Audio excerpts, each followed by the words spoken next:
Oke, anak-anak ibu, hari ini kita belajarnya ya masih di materi pelajaran SKI ya. Tapi hari ini kita tidak bahas materi. Anak-anak ibu, hari ini kita akan belajar tentang proyek penguatan profil Pancasila P5 atau dan profil pelajar rahmatan lil alamin PPRA. Ya, karena ini adalah salah satu bagian dari IKM, implementasi daripada kurikulum merdeka. Ini ada tambahannya masalah proyek.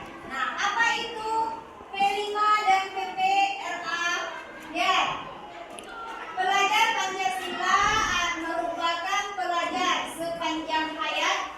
Hayat itu adalah sepanjang hidup yang memiliki kompeten, memiliki kemampuan, yang berkarakter dan berperilaku sesuai nilai-nilai Pancasila. Nah, jadi nilai-nilai Pancasila yang 5 tadilah yang diharapkan tumbuh di dalam karakter peserta didik. Ya, nah kemudian pelajar rahmatan lil alamin ini adalah merupakan pelajar yang bertakwa, ya bertakwa kepada Tuhan yang Maha Esa.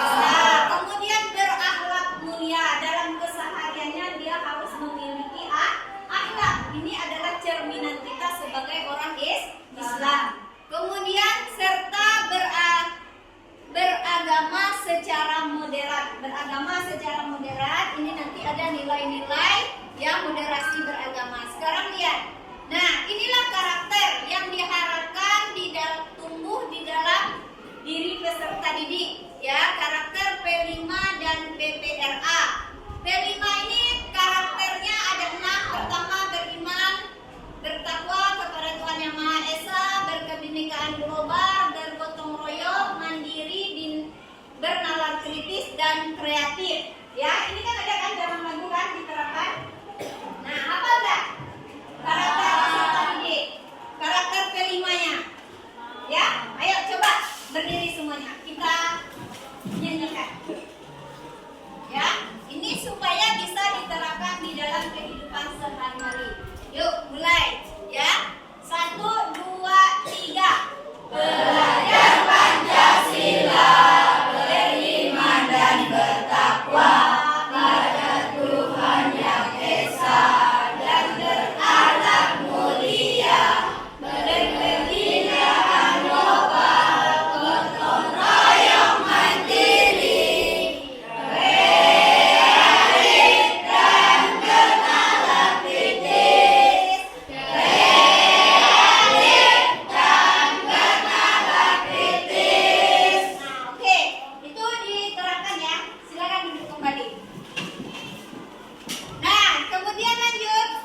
tema hidup berkelanjutan.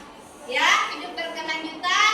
Fokus kita kepada pengembangan akhlak terhadap alam dan menghasilkan karya dan tindakan yang original.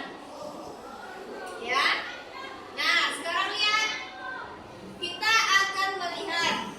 Nah, topik yang kita ambil, penerapan kita adalah menghasilkan karya dan tindakan yang original. Yang bilang tadi, kita akan membuat kipas dari bambu. Pernah lihat kipas ini? Nah, oke. Kipas ini kita buat dari bambu. Sekarang ibu tanya, ya? Pernah lihat pohon bambu? Coba, apa saja nama-nama pohon bambu? Ya, Raju, apa? Bambu kuning. Siapa lagi? Ya, Iqbal. Bambu? Betul. Siapa lagi? Nah, Anda. Bambu hijau. Ada lagi? Nah, banyak ya nama-nama bambu, nanti akan kita bahas. Kemudian apa saja coba? Dari bambu ini bahan kerajinan apa saja yang pernah dibuat? Yang kamu lihat? Tunjuk tangan. Tunjuk tangan. Cangkir. Apa sah? Cangkir. Sedang apa dan? Layangan. Apa lagi kerajinan dari bambu? Apa? Piring dari bambu. Kemudian coba kamu ingat-ingat apa saja kira-kira manfaat bambu di dalam kehidupan kita sehari-hari yang sering digunakan di masyarakat. Kamu perhatikan di masyarakat itu kan bambu ini kan sudah terbiasa dengan keseharian kita kan. Nah, apa saja manfaatnya? Apa Raju? Untuk membuat pagar. Oke. Apa lagi manfaat bambu? Kalau dijadikan alat musik bambu bisa? Apa? Angklung. Apa lagi? Ya, seruling dan masih banyak yang lain. Nah, ini lihat dulu. Jenis-jenis pohon bambu yang biasa untuk digunakan kerajinan. Tadi kan ada macam-macam nama pohon bambu yang kamu sebutkan tadi, itu benar. Tapi yang sering digunakan untuk kerajinan itu pertama itu bambu apa namanya? Bambu apus. Yang kedua bambu bumbung. Tiga bambu empat. Yang kelima bambu hitam. Dan masih banyak lagi yang lain ya. Tapi yang sering yang tumbuh di daerah kita ini yang paling sering banyak digunakan itu adalah bambu mulung atau bambu hitam, atau istilah lainnya ada lagi bambu tali. Kadang ini kan beda daerah beda nama. Kalau di sini tuh sering disebut kayak bambu hitam, kita sering ya. Nah ini ya bambu yang akan kita gunakan nanti adalah bambu mulung ya, atau bambu tali, karena ini banyak kamu gampang untuk menemukannya nanti. Nah, sifat bambunya pertama bambu itu harus halus nanti ya, kemudian lembut, bambunya tidak mudah patah. Walaupun dia kering, kalau bambunya mudah patah, tidak elastis, itu tidak bisa kita gunakan nanti ya. Maka bambunya harus bambu mulung. Nah, sekarang lihat. Perhatikan. Nah, kita membuat kipas dari bambu, bahan-bahannya yang harus kita siapkan. Pertama, bambunya yang harus kita siapkan. Ya, lem aibon. Ada jualnya di pasar? Nah, kain di sini adalah kain yang sisa-sisa di tukang jahit itu.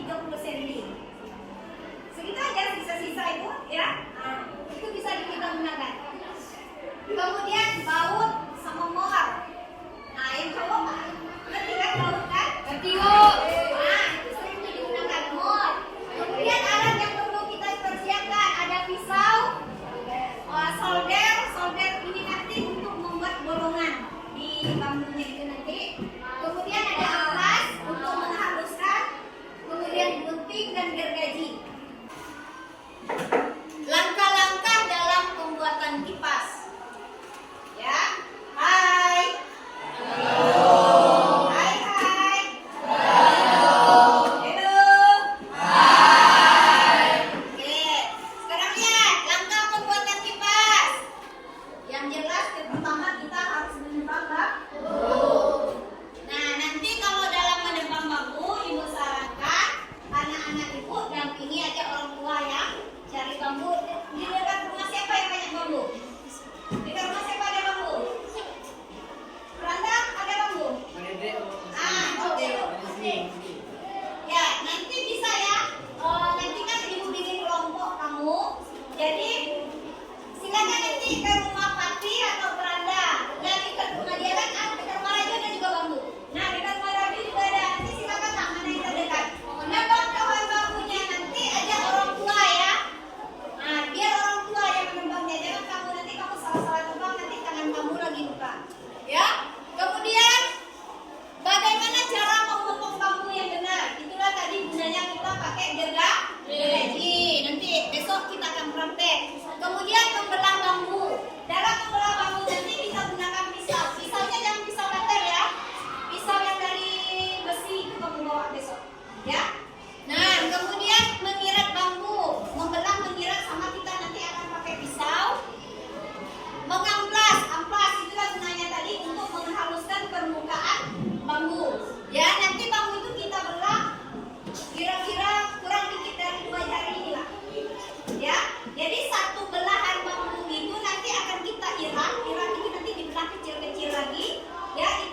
semuanya, siap.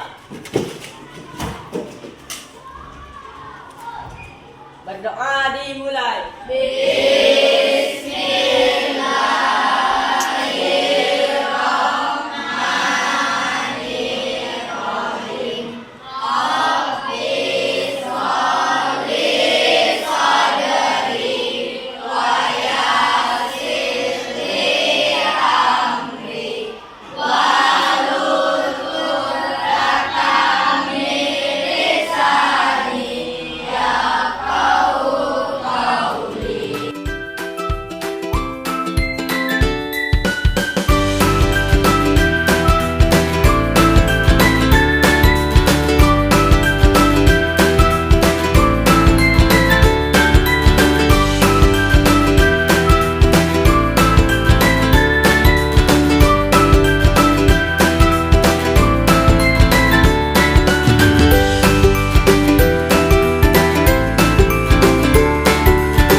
sini. Kemudian kendala kamu dalam membuat kipas tadi apa? Ya, nanti tuliskan di LKPD. Kemudian kira-kira apa saja manfaat bambu dalam kehidupan kita sehari-hari. Oke, ini kasih ke kelompok ya. Kelompok 1. Kelompok 1. Kelompok 4. Mana ini kelompok 4.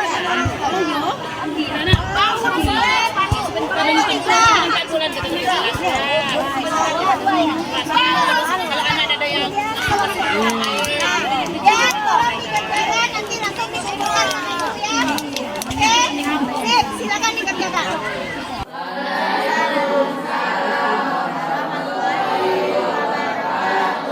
Oke, anak-anak ibu, kemarin kan ibu sudah kasih LKPD ya. Ibu suruh kamu bagaimana langkah-langkah proses pembuatan kipas dari bambu, kemudian kendalanya apa, kira-kira apa manfaat bambu dalam kehidupan kita sehari-hari. Nah, ayo coba yang apanya silakan dikumpulkan LKPD-nya. Oke, ya. Nah, coba ibu tanya, gimana kira-kira pengalaman bikin proyek kemarin kipas dari bambu? Suka? Suka. Asik? Asik. Oke, jadi harapan ibu dengan adanya kita membuat proyek kemarin, ini tetap terus berlanjut. Ya, nanti kita akan terus menerapkan proyek itu sampai selesai. Nanti hasil dari kipas itu bisa kita jadikan sebagai wirausaha. Ya, nanti bisa menghasilkan uang. Nah, uangnya nanti bisa kita gunakan modal untuk kita membuat proyek selanjutnya ya. Nah, kemudian di rumah juga bisa, jangan hanya sebatas di sekolah ya. Nah, di rumah kamu ada bambu yang bisa kamu manfaatkan, bisa bukan cuma kipas saja yang bisa kita bikin kan. Bikin aja yang lainnya lagi. Jadi manfaatkan ya apa yang ada di sekitar kita. Ya, sampah bisa kita manfaatkan apa saja ya. Jadi mudah-mudahan dengan pertemuan kemarin, proyek kemarin bisa menghasilkan, bisa membuat kita berpikir lebih kritis lagi, apa lagi yang bisa kita buat, apa lagi ya. Selalu kita harus berpikir inovatif ya. Jadilah orang yang produktif, bukan konsumtif ya, yang selalu bisa menghasilkan karya bukan hanya sebatas kita menikmati karya orang